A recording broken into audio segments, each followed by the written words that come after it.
पटना के गांधी मैदान में सीएम नीतीश कुमार ने किया बिहार दिवस तकरीब का इफ्तिताह। 3 दिनों तक सजेगी नगमों और मौसीकी की महफिल, बिहार की सकाफत की दिखेगी झलक। बिहार के बीजेपी अरकान पार्लियामेंट के साथ कल सुबह मीटिंग करेंगे पीएम मोदी। सुबह 8:30 बजे वज़ीर-ए-आज़म की रिहाइशगाह पर होगी मीटिंग। दिल्ली के एम्स में होगा लालू प्रसाद का इलाज। एयर एम्बुलेंस रांची से दिल्ली के लिए हुई रवाना। तबीयत बिगड़ने के बाद मेडिकल बोर्ड का फैसला।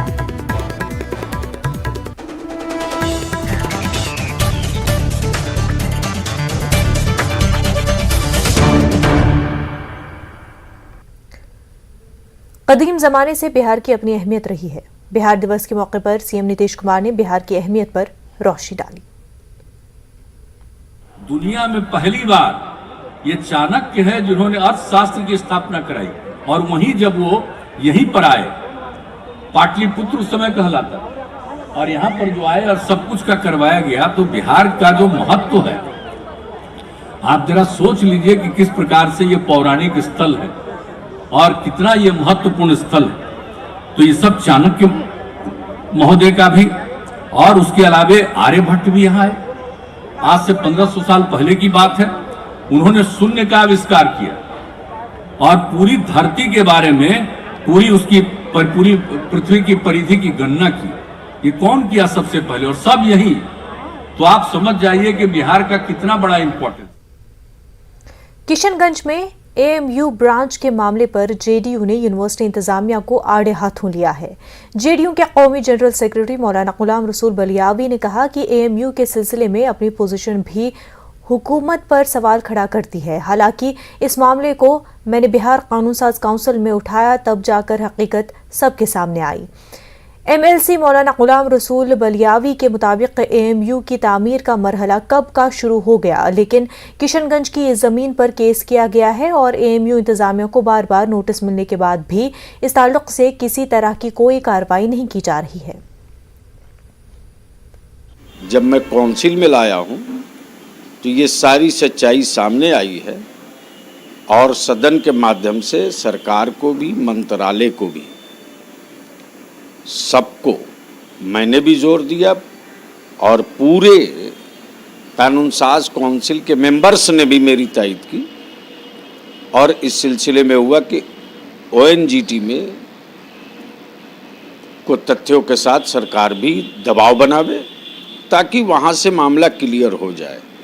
जब ज़मीन के उसी पार्ट पर पुलिस लाइन बन सकती है, पावर ग्रिड बन सकता है, तो उसी लैंड पर, उसी इलाके में, उसी एक भूभाग के टुकड़े पर एएमयू का कैंपस क्यों नहीं बन सकता है?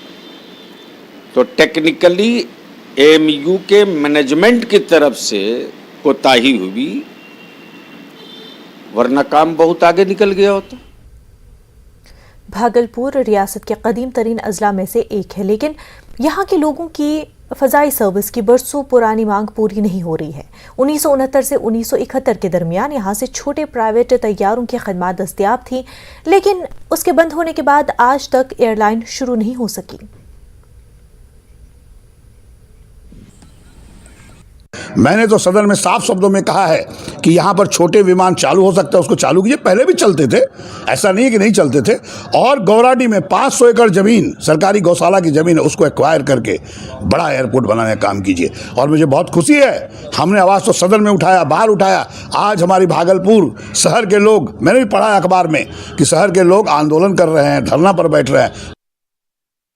हम अभी खड़े हैं भागलपुर हवाई अड्डे पर। आप देख सकते हैं कि एक छोटा विमान यहाँ पर 24 फरवरी से जो है नमामि गंगा के योजना के तहत जो है सर्वे का काम यहाँ पर किया जा रहा है, और यहाँ पर लगातार ये प्लेन जो है 24 फरवरी से यहीं से लैंड करता है और गंगा का सर्वे करता है।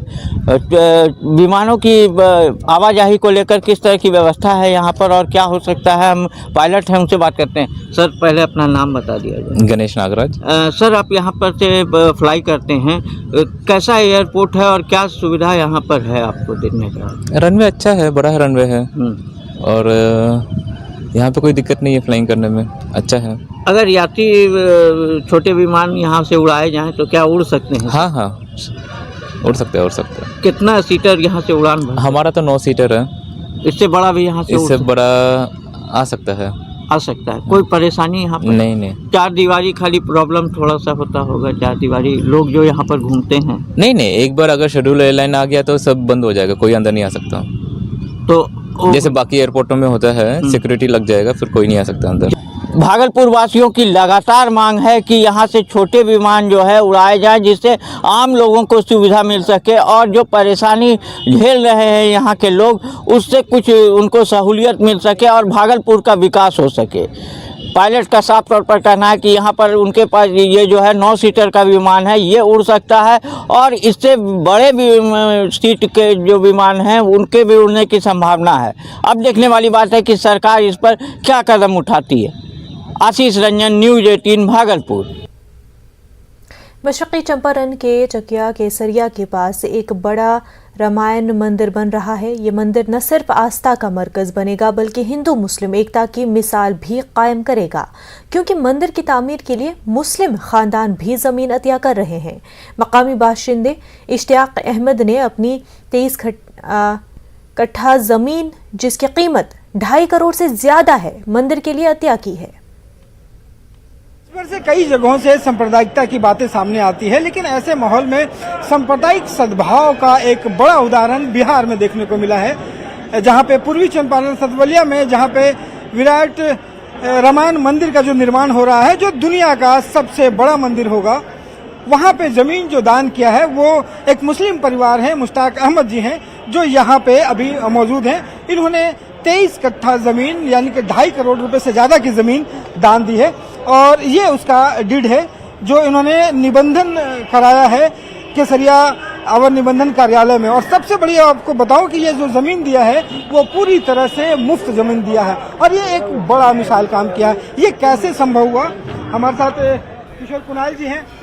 ये कितनी बड़ी बात लगती है कि इनको? नहीं, बहुत बड़ी बात। देश में जहाँ तनाव ही तनाव है, बहुत तनाव है, वहाँ इस तरह की पहल से समाज में सांप्रदायिक सद्भाव फैलेगा। और महावीर मंदिर शुरू से ही, जब से हम लोगों का ट्रस्ट। बुलेटिन में फिलहाल इतना ही। हमें दीजिए इजाजत। आदाब।